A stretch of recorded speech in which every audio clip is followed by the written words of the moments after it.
अब हमारा जो आज का लेक्चर है structure of atom, electronic configuration, और हमने इलेक्ट्रॉन्स अब देखते हैं कि शेल्स में और सब शेल्स में कैसे जाते हैं।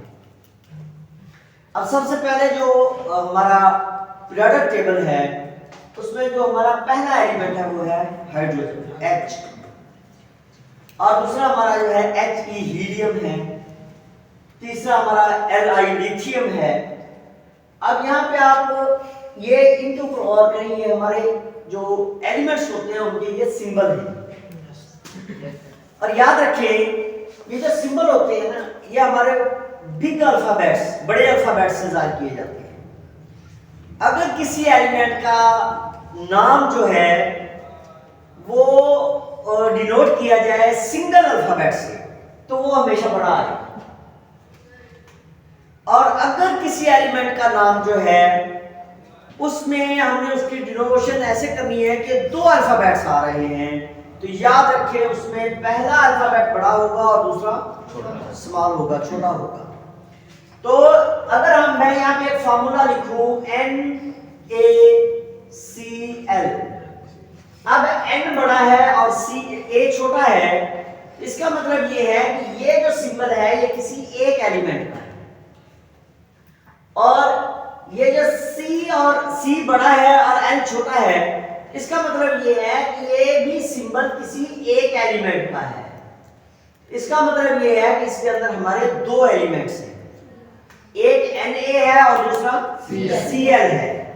इसी तरह अगर मैं एक और यहाँ पे एग्जांपल लिखूं NaOH, अब इसमें आप देखें तो ये हमारा N बड़ा है और A छोटा है, तो ये Na सिंबल है किसी एक एलिमेंट का, O हमारा क्या है बड़ा है तो O एक और एलिमेंट का सिंबल है, H भी हमारा बड़ा है तो H भी किसी और एलिमेंट का सिंबल है।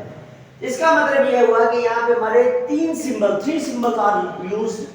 तो ये थ्री सिंबल्स जो हैं यहाँ पे थ्री एलिमेंट्स को डिनोट कर रहे हैं। इसका मतलब ये है कि यहाँ पे थ्री एलिमेंट्स हैं Na, O एंड H।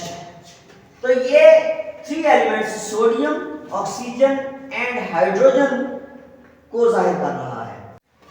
अब हाइड्रोजन का ये 1 जो है ये इसका एटॉमिक नंबर है, और याद रखें एटॉमिक नंबर हम किस चीज को डिनोट करता है, नंबर ऑफ इलेक्ट्रॉन्स को, नंबर ऑफ प्रोटॉन्स को या नंबर ऑफ न्यूट्रॉन्स को किसी भी एटम के अंदर। एटॉमिक नंबर जो है ये डिनोट करता है नंबर ऑफ प्रोटॉन्स को। तो एटॉमिक नंबर अगर नंबर ऑफ प्रोटॉन्स को जाहिर करता है तो याद रखें जितने किसी एटम में प्रोटॉन्स होते हैं उतने ही उसके अंदर इलेक्ट्रॉन्स होते हैं। तो हमने यहाँ एटॉमिक नंबर लिया है अगर 1, तो ये हमने अब इलेक्ट्रॉन्स के लिहाज से लिया है कि इसके अंदर इलेक्ट्रॉन कितने हैं 1 है। जब हम इसको शेल में जाहिर करेंगे तो इसका H का एक ही शेल बनेगा और उसके अंदर एक ही इलेक्ट्रॉन आएगा, और इसकी इलेक्ट्रॉनिक कॉन्फ़िगरेशन ये जो एक शेल बना है ये कौन सा शेल बनेगा, K शेल बनेगा, और K शेल के अंदर हमारा एक इलेक्ट्रॉन आया है।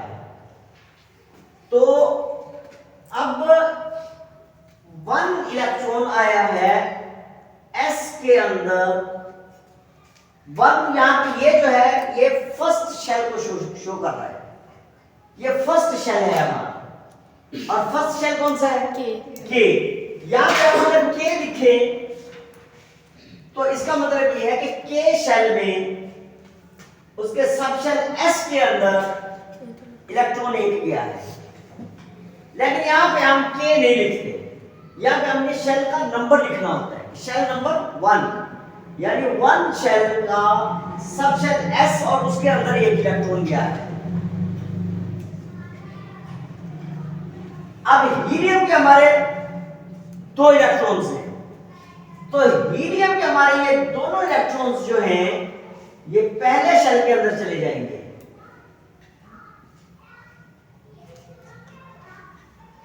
यानी ये भी के अंदर ही जाएंगे। इसका मतलब ये हुआ कि हीलियम के दोनों शेल नंबर 1 में गए हैं और शेल नंबर 1 के एस शेल में गए हैं। उसका सबशेल एस बना है यहां, उसके अंदर ये दो इलेक्ट्रॉन्स गए हैं। फिर हमारी कॉन्फ़िगरेशन आ जाती है Li।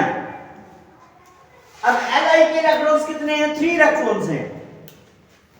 तो Li के 3 इलेक्ट्रॉन्स जो हैं, अब ये कैसे जाएंगे? फर्स्ट शेल के अंदर मैक्सिमम कितने इलेक्ट्रॉन्स आते हैं? 2 इलेक्ट्रॉन्स आते हैं। Li के फर्स्ट शेल में तो 2 इलेक्ट्रॉन चले गए। अब ये शेल कंप्लीट हो चुका है, अब इसमें जगह बाकी नहीं है कि थर्ड इलेक्ट्रॉन भी इसके अंदर आ जाए। अब थर्ड इलेक्ट्रॉन जो होगा वो इसके ऊपर एक और शेल बनाएगा, शेल नंबर 2, और थर्ड शेल इसके अंदर चला जाएगा, शेल नंबर 2 के अंदर। फर्स्ट शेल हमारा K था और सेकंड शेल हमारा L बनेगा। ये नंबर 1 था और ये नंबर 2 है। अब यहां पे आप देखें 2 शेल हमारे कहां गए हैं? Shell number 1। हम यहां पे लिखेंगे कि 2 शेल हमारे गए शेल नंबर 1 में और उसके सब शेल S में गए हैं, दोनों के दोनों। और जो हमारा थर्ड इलेक्ट्रॉन है वो हमारे सेकंड शेल में गया है और सेकंड शेल के भी S में जाएगा। अब पहले S फिल होगा सब शेल, क्योंकि अब सेकंड शेल में 2 सब शेल हैं। कौन कौन से? S और P। सेकंड शेल में अब हमारे 2 सब शेल बनेंगे, पहले S बनेगा फिर P। अब S फिल होगा तो फिर बाद में इलेक्ट्रॉन P में जाना शुरू हो जाएंगे, और जब P भी फिल हो जाएगा तो फिर शेल सेकंड जो है L शेल भी फिल कंप्लीट फिल हो जाएगा। अब B के कितने इलेक्ट्रॉन हैं? 4 इलेक्ट्रॉन्स हैं। अब BE के का जो बनेगा वो BE, इसमें पहला शेल बनेगा और इसके अंदर 2 इलेक्ट्रॉन आ जाएंगे, और दूसरे शेल में कितने चले जाएंगे? 2 इलेक्ट्रॉन दूसरे शेल में चले जाएंगे, यानी K और L।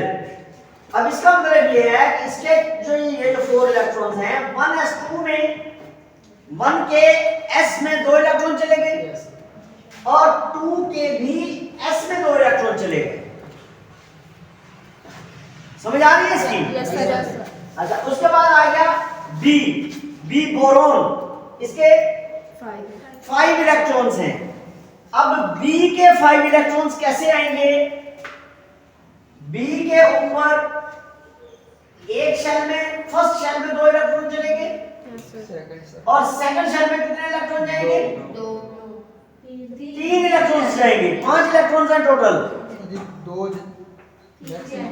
3 जाएंगे, 3 इसी शेल में, लेकिन आगे उसके सब शेल अलग बनेंगे, वो हम इधर शो करेंगे। यहां सब शेल छोटे होते हैं, याद रखें। यहां पे जब हम उसको ऑर्बिट्स में शो करते हैं तो ऑर्बिट्स में सब शेल छोटे होते हैं, यहां ऑर्बिट में पूरा शेल ही शो होगा और उसके अंदर सब शेल के सारे इलेक्ट्रॉन हमने शो कर देने होते हैं। यहां पे 3 इलेक्ट्रॉन्स आए हैं ना, यहां पे हम शो करेंगे कि इसके पहले शेल के सब शेल S के अंदर 2 इलेक्ट्रॉन्स गए, दूसरे शेल के सब शेल S के अंदर 2 इलेक्ट्रॉन चले गए। अब सब शेल S जो है दूसरे का भी फिल हो चुका है। अब जो थर्ड इलेक्ट्रॉन इसका आया है वो दूसरे के P में चला गया है, दूसरे के सब शेल P के अंदर चला गया है। इसी तरह जब हम कार्बन में जाएंगे तो कार्बन के 6 इलेक्ट्रॉन्स हैं, 6 इलेक्ट्रॉन्स हैं। तो कार्बन के 6 इलेक्ट्रॉन्स कैसे जाएंगे? पहले शेल में 2 इलेक्ट्रॉन्स चले गए और दूसरे शेल में 4 जाएंगे ना। यहां पे हमने पूरे शो करने हैं, 1 2 3 एंड 4, यानी K और L।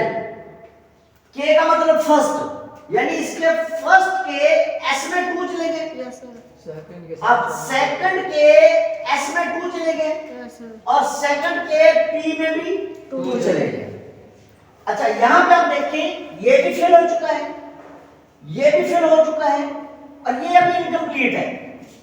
पी सब शेल जो है ये हमारा अभी क्या है, इनकम्प्लीट है। पी सब शेल हमारा तब फिल होगा जब इसके अंदर कितने इलेक्ट्रॉन्स आ जाएंगे, 6 इलेक्ट्रॉन्स आ जाएंगे। देखिए ना फर्स्ट शेल में कितने आते हैं, मैक्सिमम 2 आते हैं, दूसरे में 8 आते हैं। 2n² फार्मूला कल मैंने आपको बताया था, 2n² के मुताबिक दूसरे शेल में कितने आएंगे, 8 इलेक्ट्रॉन्स आएंगे ना। अब इसके सब शेल कितने बनेंगे, 2 बनेंगे मैक्सिमम, और 2 में से s में 2 चले जाएंगे और 6 p में जाएंगे। जब 6 p में चले जाएंगे तो सब शेल s भी फेल हो जाएगा, p भी फेल हो जाएगा और शेल नंबर 2 भी कंप्लीटली फेल हो जाएगा, उसमें भी आप पूरे हो जाएंगे। उसके बाद फिर हमारा जो है थर्ड शेल शुरू हो जाएगा, थर्ड शेल में इलेक्ट्रॉन जाने शुरू हो जाएंगे। अब जैसे आप आ जाए n में, यहां पे फर्स्ट करें मैं c को चेंज कर देता हूं n से। अब n में 2 इलेक्ट्रॉन तो पहले में आ गए, टोटल कितने हैं 7। 7 में से 2 इधर, बाकी कितने बचे 5 में से 1 2 3 4 एंड 5 दूसरे में चले गए। अब फर्स्ट के s में 2 इलेक्ट्रॉन हो गए, दूसरे के s में भी 2 इलेक्ट्रॉन हो गए और दूसरे के p में 3 इलेक्ट्रॉन आ जाएंगे। अब 3 + 2 5 और 5 + 2 7 पूरे हो गए। ठीक है, अब ये कहां तक चलेगा, p जहां तक 6 पूरे हो जाएंगे। p में जब p में 6 पूरे हो गए तो उसके बाद हमारा थर्ड शेल शुरू हो जाएगा और थर्ड शेल में भी पहले s शुरू होगा सब शेल, फिर s के बाद p के बाद d, इस तरह ये सब शेल चलते हैं और आगे फिल होते जाते हैं। अब आप आ जाए ऑक्सीजन में।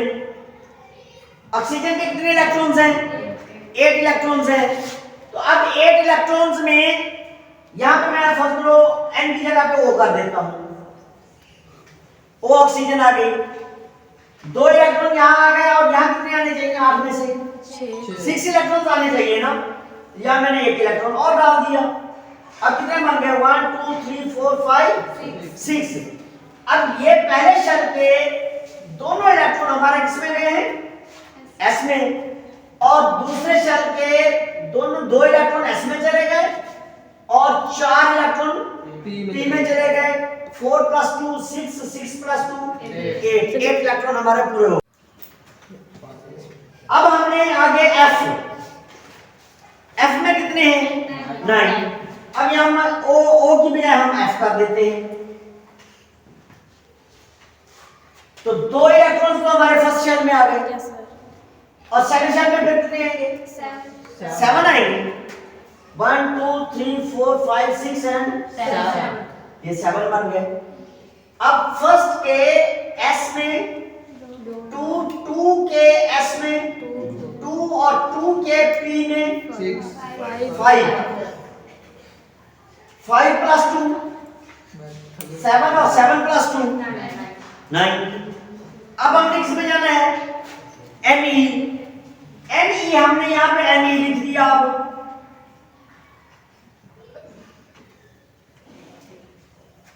Ne में भी 2 तो आ गए आपके फर्स्ट शेल में और 8 आएंगे आपके सेकंड शेल में। अब फर्स्ट के s में कितने गए 2 के s में कितने गए और 2 के p में कितने गए 6। अब आप देखें आपका सेकंड शेल भी कंप्लीट हो चुका है, इसमें 8 इलेक्ट्रॉन्स हमारे आ चुके हैं, अकोमोडेट कर चुके हैं, लिहाजा हमारे टोटल p भी फिल हो चुका है। p में मैक्सिमम 6 आएंगे, s भी फिल है, s भी फिल है। अब हमारा सेकंड जो है वो भी फिल हो चुका है।